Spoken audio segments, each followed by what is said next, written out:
Aunque el maestro Fernando Botero lleva más de 30 años fuera de Colombia, no solo sigue entregando un testimonio sobre los temas más importantes del país a través de la pintura, sino que continúa siendo uno de los embajadores de nuestra cultura. El artista hace un recuento de su trabajo y de la labor que lo ha merecido decenas de reconocimientos que lo catalogan como el artista vivo contemporáneo más importante del mundo. Hoy está en entrevista con nuestro director Edgar Arias desde Pietrasanta, Italia.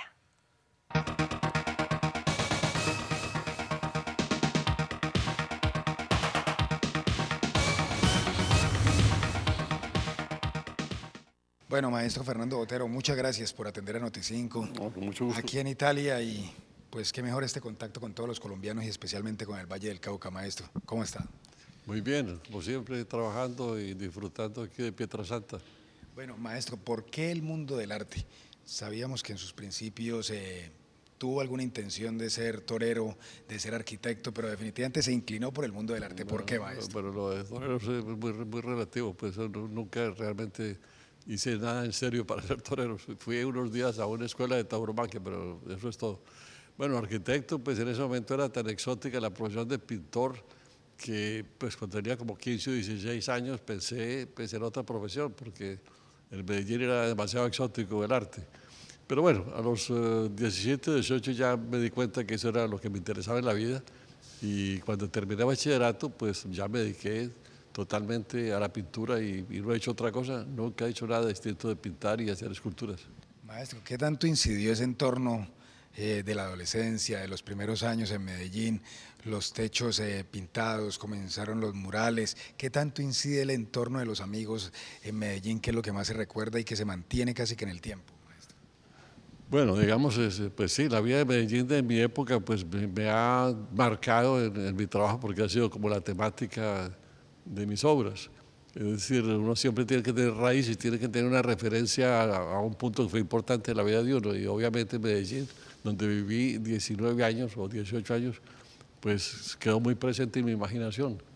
Total que, bueno, aunque he vivido mucho por fuera de Colombia, pues siempre está presente Colombia o Antioquia en mi trabajo. Y bueno, pues hasta hablo antioqueño después de tantos años. Total que, bueno, siempre ha sido presente, siempre ha estado presente, y es importante eso, porque un artista debe tener raíces en alguna parte para darle honestidad a su trabajo. Y si buscamos, maestro, alguna conexión con el Valle del Cauca, con ese sur del país, vemos que usted sale por Buenaventura hacia Europa, especialmente hacia Barcelona. Cuéntenos un poco cómo fue ese proceso. Bueno, pues el proceso fue doloroso porque pues, sin plata siempre las cosas son difíciles. Total que sí, en el año 51 o 52 fue la cosa, 52, decidí irme a Europa. Me había ganado un premio de pintura en Colombia importante, que en esa época eran un dineral, $7.000, y con eso compré un billete de tercera clase en un barco italiano que iba de Buenaventura, pasando por el canal de Panamá, obviamente, iba hasta Barcelona. Se llamaba el Usudimare, me acuerdo, un barco de 10.000 toneladas, pero no era grande. Entonces iba en dirección a Europa y venían muchos inmigrantes refracasados que venían desde Chile. Y bueno, ahí estábamos, afortunadamente era un grupo de estudiantes pobres que estábamos en el barco y pues nos hacíamos compañía, porque la cosa era un poquito difícil allá abajo. Entre niños que lloraban, fardos de ropa, y bueno, no, era una cosa como de película de Los Miserables. Total que, bueno, pero habíamos como 10 muchachos de la misma edad, unos que iban a estudiar medicina, unos que iban a estudiar arquitectura, yo arte. Bueno, el único tal vez de ese grupo que iba es... Sí, el único que era artista era yo. Pero bueno, en todo caso, pues el viaje fue largo y difícil, pero como había buenos amigos ahí en el barco, pues estuvo bien. Maestro, usted no pensaba precisamente en esas dificultades, lo que tanto recalcaba la mamá en esa época. Ojo con el arte, de todas formas lo apoyamos, pero de pronto se va a morir de hambre con el arte. Bueno, la verdad es que mi mamá no tenía cómo apoyarlo porque no tenía plata. Ella, lo que pasa fue que me advirtió que era una profesión difícil, y sí me dijo, me vas a morir de hambre. Pero bueno, debo decir que después de dicho esto, ella coleccionaba todos los dibujos que yo hacía. No, ella sí era una persona muy sensible, y sí, bueno, pues sí, me alentó después de que me advirtió que era una cosa peligrosa como profesión, sí. Maestro, ¿ya cómo pasa al tema básicamente de la pintura, que fue lo primero que se hizo, y sobre todo con el volumen. Es romper un esquema que se venía prácticamente imponiendo en Europa y en todo el mundo para precisamente mostrar que habían otras alternativas. Pintar no de esa forma plana, sino darle volumen a esas obras. ¿Cómo fue ese cambio y cuando usted se da cuenta que por ahí era el camino? Bueno, la verdad es que siempre para mí ha sido un misterio porque yo desde el principio hice cosas muy volumétricas, siempre interesado en la forma tridimensional. Y bueno, no sé por qué, es decir, porque era antes de conocer prácticamente nada de la historia del arte, que los que aplicaron esa regla de exaltar la forma fueron los florentinos. Yo no conocía nada del arte florentino, solamente tenía por intuición, sabía que eso es lo que tenía que hacer y lo hice desde el principio y siempre he sido fiel a esa idea, con excepción del momento que conocí la pintura de Picasso de la época azul que me influenció durante unos meses, pero siempre después volví a la idea de que el arte tiene que comunicar sensualidad, fuerza, bueno, de todos esos elementos que yo pienso que debe tener la pintura, y todo eso está muy relacionado con el volumen y con la tercera dimensión de las obras. Pero esa pintura de la mandolina sí definitivamente marcó una pauta cuando dijo, bueno, ese huequito ahí que se magnificó, sí era como un inicio de comenzar a pintar con volumen. Bueno, no, la verdad es que yo pintaba con volumen desde el principio, lo que pasa es que era una manera personal de expresar el volumen, es decir, que era el contraste entre la generosidad de la forma exterior y la pequeñez del detalle. Entonces eso hacía que las formas se volvieran más monumentales. Pero yo sí había siempre ejercido el volumen y cuando uno ve los catálogos de las obras de esa época, uno ve que mis cuadros son, bueno, muy influenciados de la pintura mexicana, pero digamos volumétricos. Pues en la pintura mexicana habían expresado el volumen, pero no en la forma como yo lo expresé. Y después yo la hice mucho más de una forma mucho más audaz y más consciente. Maestro, habla usted mucho de la forma, sobre todo, y de los colores. ¿Importa mucho el lenguaje que se está transmitiendo allí, más que el tema como tal, es el lenguaje que se comunica a través de la pintura? Pues que el lenguaje es todo, es decir, el estilo es todo, porque es lo único que no se puede enseñar. Es decir, el artista tiene un estilo, pero nadie puede enseñarle un estilo a alguien. Es decir, o lo tienes o no lo tienes, o tienes algo que decir o no lo tienes que decir. Y bueno, el tema es solamente un pretexto para pintar, en cierta forma. Pero lo que es importante es la concepción que uno tiene de la pintura. Cada cuadro es como un manifiesto que uno hace sobre lo que cree que debe ser el arte. Entonces, bueno, entonces se necesita tener ideas muy personales, expresarlas muy claramente y eso es la gran diferencia entre los grandes pintores y los que no son. Es decir, que hay una idea clara, una posición clara de estilo, de una posición crítica frente a la pintura. Generalmente un pintor que es creador nunca está completamente de acuerdo con lo que se ha hecho, siempre llega a reformar, aunque sea pues, absurdo usar esa palabra, pero ya es un reformador a su manera. Total que bueno, en ese sentido es importante que el estilo y la personalidad. Maestro, definitivamente el arte es más de emociones para el pintor y de sensaciones para quien la observa la obra. Bueno, el pintor tiene un gran placer pintando y debe ser así. Si se aburre pintando, va a aburrir a todo el mundo. Es decir, el pintor tiene que tener un deleite especial haciendo su obra y claro, esperando encontrar cosas que no estaban provistas. Es decir, el cuadro se vuelve importante en el sentido de que hay elementos que vienen que no estaban en el programa, es decir, que son inesperados. Entonces uno va sumando, uno dice, esto no estaba en mi idea original, y esto no tampoco está, y entonces esa suma de elementos inesperados es lo que va clarificando la obra y lo que va volviéndola importante. Algo que me llama mucho la atención, maestro, es que definitivamente el resultado se ve al final. Este es un proceso donde al principio no se sabe cómo va a terminar la escultura ni la pintura. Bueno, tampoco tanto, es decir, uno sabe que el tema que va a trabajar, sí, es decir, si yo voy a hacer una figura de pie, sé que es una figura de pie, si voy a hacer un animal, es un animal, y en la pintura igualmente, es decir, uno sí sabe lo que va a hacer, lo que pasa es que no sabe, pues yo no sé las proporciones, ni sé el color, nunca lo sé, el color es siempre una improvisación total, es decir, yo parto, lo he contado muchas veces, yo sé, cuando empiezo una obra, yo sé 20%, de lo que es la obra, y yo tengo que inventar 80% en el acto de pintar o de esculpir, tengo que inventar muchas cosas, y bueno, de eso, pero es así como se hace la creación, es decir, no, si uno la tiene, si una obra la tiene uno 100% en la mente, pues no vale la pena hacerla porque ya la vio. Es decir, lo que es importante es trabajar y ir descubriendo el 80% que queda por descubrir. Y bueno, y entonces ya hay un elemento de sorpresa y de creación.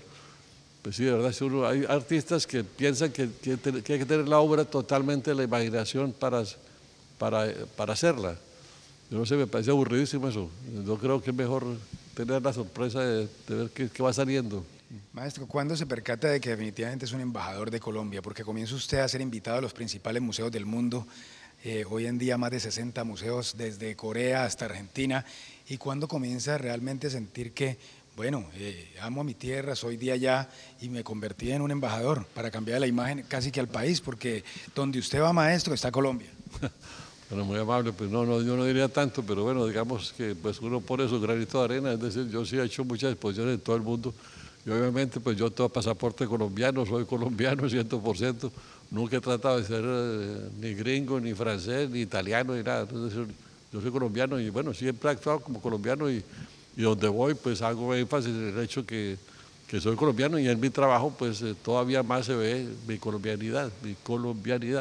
Maestro, y definitivamente usted es una muestra de perseverancia, porque nada es fácil en la vida, maestro, y uno lo puede observar ya cuando viene aquí a Pietrasanta, la cantidad de obras que uno ve por todo el mundo, y pues decirle a estos artistas que están empezando que no hay nada fácil, o sea, que todo esto fue difícil, la crítica al principio fue muy dura, pero ese era el camino y hoy en día pues están recogiendo los frutos, maestro. Pues sí, no es fácil, es decir, sobre todo al principio es cuando el pintor pues difícilmente vende sus obras, que es, pues, debe estar pues, digamos, la angustia del día a día.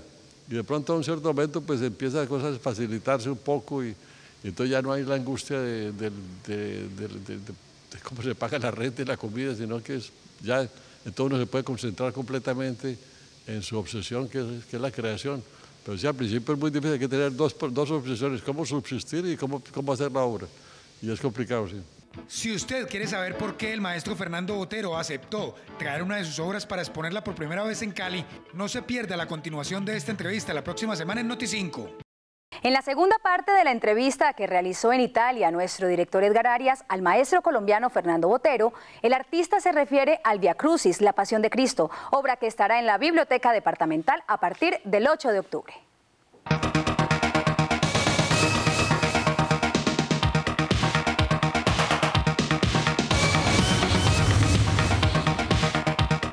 Ustedes los artistas y los periodistas, si buscamos un punto de encuentro, nos parecemos en algo, y es que tenemos una responsabilidad de llevar el arte al pueblo, de llevar el arte a la gente, nosotros a través de la divulgación de informaciones culturales y usted, maestro, con su obra. Definitivamente eso es un punto clave, llevar el arte a la gente. Bueno, pues sí, yo creo, porque el arte es comunicación y bueno, por ejemplo ahora en el caso de la exposición en Cali, pues va a haber seguramente un público importante porque ustedes están haciendo una difusión muy grande de la exposición. Total que bueno, yo espero que mucha gente vaya, que disfruten las obras. Es una exposición sobre un tema maravilloso que es el Via Crucis, tal vez el tema más grande que ha existido y además el tema obligado de la pintura durante muchos siglos, porque durante la Edad Media no se pintaba sino la historia de Cristo. Después, en el siglo XIII y XIV, hasta el siglo XVI, la pintura era religiosa, con muy pocas excepciones. Y después, claro, ya no fue religiosa hasta hoy en día, que no hay cuadros religiosos. Eso tal vez fue la causa que me movió a querer hacer algo que no hace nadie hoy en día, que es pintar la vida de Cristo.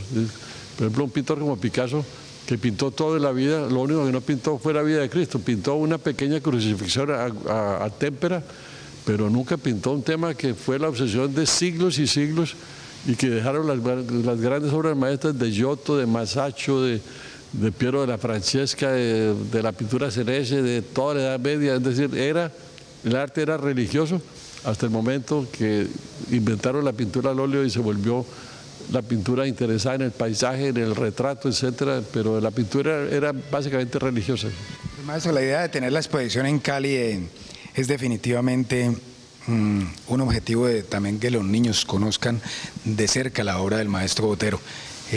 tener más de 800, 1000 niños diariamente observando el Vía Crucis y la Pasión de Cristo va a ser una experiencia inigualable, maestro, porque desde ya hay que invitar pues a todos los colegios y a las personas que se acerquen a la Biblioteca Departamental, al Domo Museo, donde están listas las condiciones para recibir esta magnífica obra, maestro. Bueno, pues me parece estupendo que los niños vayan, que la gente joven vaya, que haya un interés cultural, digamos, que eso crea un interés cultural, una inquietud cultural en los jóvenes. Bueno, esa es la aspiración, porque como dije antes, el arte es comunicación, es decir, si un cuadro o una escultura es un pedazo de tela, un pedazo con colores, pero eso si no queda en la mente de las personas, si no existe en la mente, no existe. Es decir, la pintura, el arte, existe porque es conocido. Si un cuadro no es conocido, no existe. Si uno pinta una obra y lo mete, lo guarda, no existe. Es decir, eso tiene que existir en la mente del espectador. Y por eso es importante que los niños vayan, que la gente joven vaya y que les quede un recuerdo de esas obras y que eventualmente les cree una inquietud cultural y de pronto hasta un artista puede surgir. Maestro, vamos a tener dibujos y óleos. La gran diferencia que hay entre estas dos modalidades y pues es muy fácil entender la obra del maestro Botero, no necesita muchas explicaciones, ese es uno de los éxitos. Cuando las personas se paran al frente de una obra, pues primero le identifican de que él es el maestro Botero y segundo de que es muy fácil entenderla, maestro. Bueno, pues yo creo en eso, es decir, no creo en el arte que hay que darle explicaciones a la gente, decir, mire, esto es importante por tal cosa. Yo me paro al frente de un Tiziano o de un Velázquez, no me tienen que decir que eso es importante y no me tienen que decir que es el tema, pero el tema está ahí. Es decir, la gran pintura nunca tuvo que ser explicada, es ahora que hay que explicar todo. Y si no hay alguien que te explique, pues entonces no es nada. Eso, yo creo en el arte que habla directamente, que es importante por sí mismo, sin explicaciones. Y bueno, en el caso de esta exposición, la gente va a ver que todas estas cosas son clarísimas. Están los elementos de la pintura, está la composición, el tema, el color, cierta poesía importante, etcétera. Hay todo lo que yo pienso que debe tener un cuadro, está ahí, pero sin necesidad, el espectador va a sentir la presencia o el arte en lo que está viendo, pero no tiene necesidad de explicación ni el tema ni el color, porque el color no se puede explicar tampoco. Es decir, el color o impacta al espectador por su armonía, o sencillamente si está mal hecho, pues tiene una reacción negativa. Pero bueno, la cosa consiste en componer una obra, poner el color y comunicarle poesía y drama, lo que sea, o alegría a la obra. Maestro, ¿qué significa que un medio de comunicación, en este caso Noticinco, un medio regional del Valle del Cauca, pues se haya preocupado y se haya interesado en llevar la obra del maestro Botero a Cali? Porque pues obviamente los museos están en el tema, pero que un medio de comunicación como Noticinco celebre sus 25 años precisamente acercando el arte a la comunidad. Bueno, me parece muy bien, me parece estupendo que la televisión regional del Valle haya tomado esta decisión de hacer la exposición para que haya una aproximación del público a la cultura. Es decir, una bellísima idea, me parece estupendo, estoy muy complacido y muy honrado de hacer esta exposición en Cali, donde nunca he hecho una exposición. Total que bueno, es un placer. Pues siempre es bueno volver, es decir, usted volvería a Cali porque ya estuvo por esa época allá, tuvo vínculos con el Cauca, tuvo vínculos con el Valle. Yo estuve de paso para Buenaventura, sí. Maestro, en este momento, ¿en qué se está? Porque pues todos sabemos de que usted nunca para. Por ahí le preguntaban de que si usted estaba dispuesto alguna vez a dejar el pincel y me llamó mucho la atención cuando usted decía que a los 80 años todavía se está aprendiendo a sacar las mejores obras, maestro. No pasa, claro, mi aspiración es morir con el pincel en la mano, pues eso es lo que, como Picasso, que pintó un cuadro hasta las 2 de la mañana, se fue a lavar los dientes y se cayó muerto. Eso me parece ideal. Con los dientes lavados, desde luego. Pero bueno, sí, es decir, eso es la aspiración de todo artista, vivir pintando hasta el final. ¿Sí? Espere mañana la tercera y última parte de esta exclusiva entrevista con el maestro Fernando Botero desde Pietrasanta, Italia. Hoy, en la tercera parte de la entrevista desde Italia con el maestro Fernando Botero, el artista reconoce que le encantaría pintar la paz en el país. Edgar Arias estuvo con él y nos muestra la siguiente entrevista.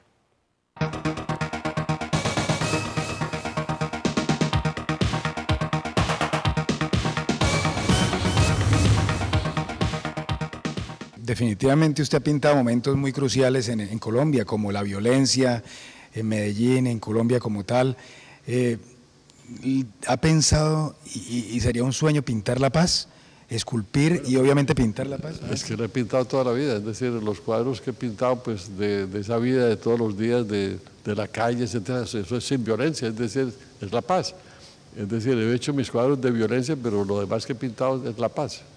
Pues llama mucho la atención esa gama que usted plasmó en algún momento de ver esa violencia en Colombia, porque sentía el dolor de la patria estando lejos. Pues sí, es que la verdad es que pues, uno está consciente de que la paz es tan necesaria que el país tendría un vuelco total hacia el progreso, se aceleraría muchísimo todos los buenos propósitos del gobierno, etcétera. Total que bueno, uno espera que haya la paz, es lo que quiere todo el mundo, es decir, no creo que haya nadie que no aspire a eso, es decir, si se logra la paz, se logra el progreso, se logra la tranquilidad, se logra bueno, todo, porque todo está en la paz. Maestro, como buen artista y definitivamente como buen colombiano y paisa, también tiene su lado humano. Nos quedábamos realmente impresionados con esa familia tan hermosa que tiene, los nietos, sus hijos, todos reunidos en el verano aquí en Pietrasanta, y pensar que definitivamente el maestro es definitivamente el maestro de carne y hueso, que siente todo el momento y que aprecia estar con su familia en todo momento y que aprovecha estos momentos cruciales en su vida, maestro. Bueno, pues sí, debo decir que tenemos una tradición de hace muchos años de que todos los hijos y los nietos vienen aquí, total que desde que eran muy pequeños, pues yo llevo aquí viviendo 30 años, total que pues en el verano, total que siempre hubo esa tradición de venir, y entonces nacieron prácticamente aquí algunos de ellos, total que pues sí, es una tradición que vamos a mantener siempre y que es para nosotros es un placer enorme, para ellos es una oportunidad de encontrarse de nuevo, los primos, etcétera, y porque viven un poquito en distintos sitios. Y bueno, aquí se encuentran todos y pues tiene una muy buena relación entre ellos y bueno, obviamente para nosotros es un gran placer. Sí. Y sigue de pronto con la meta de sentar en el caballete a alguno de los nietos, porque sabemos que con Lina, con Fernando, con Juan se hizo algunos impulsos, pero de todas formas de pronto la vena artística puede aparecer nuevamente por ahí en alguno de los nietos. Bueno, mi nieto Nico hizo ahora que estaba enfermo de una operación. Pintó un cuadro que me llamó la atención, puede ser que de pronto siga pintando. En todo caso, si Lina me lo mandó, dijo, ¿qué opina de este cuadro? Dice, este cuadro está como interesante, pensé que era de un pintor conocido y resulta que era pintado por Nico. Total que bueno, pues yo le dije, bueno, ojalá que siga pintando, porque estaba bien, estaba bien. Maestro, ha tenido además muy cerca a usted a una mujer espectacular, una escultora griega que también ha llegado a su vida desde hace muchos años y que se acompañan y que se aportan muchísimo y que hoy en día pues ya hemos sabido de que ha estado en Cartagena, ha estado en Mónaco, sus esculturas se ven también por todo el mundo. Es un apoyo importante, maestro. Bueno, pues sí, debo decir que pues, con Sofía tengo una gran estabilidad, pues tranquilidad, que todo eso es muy importante para el trabajo. Si uno tiene una vida de inquietud, pues es difícil concentrarse, pero pues, ella es una persona muy equilibrada, muy bien. Total que ha sido pues, una fortuna encontrarla en la vida, sí. Maestro, cerramos esta entrevista con un mensaje para Noti5. Noti5, el noticiero regional para estos 25 años. ¿Cuál es el mensaje para Noti5, maestro? Bueno, pues es que estoy muy agradecido porque ellos han sido, primero que todos los quiero felicitar por ser 25 años de labor. Y segundo, por querer organizar esta exposición con la ayuda de otras personas para hacer conocer mi trabajo y en el Valle del Cauca, donde no es puesto nunca. Total que, bueno, pues para mí es un gran honor y un gran placer y les deseo que continúen otros 25 años con mucho éxito. Maestro, muchas gracias por habernos atendido aquí en su casa, en Pietrasanta. Gracias, muy amable.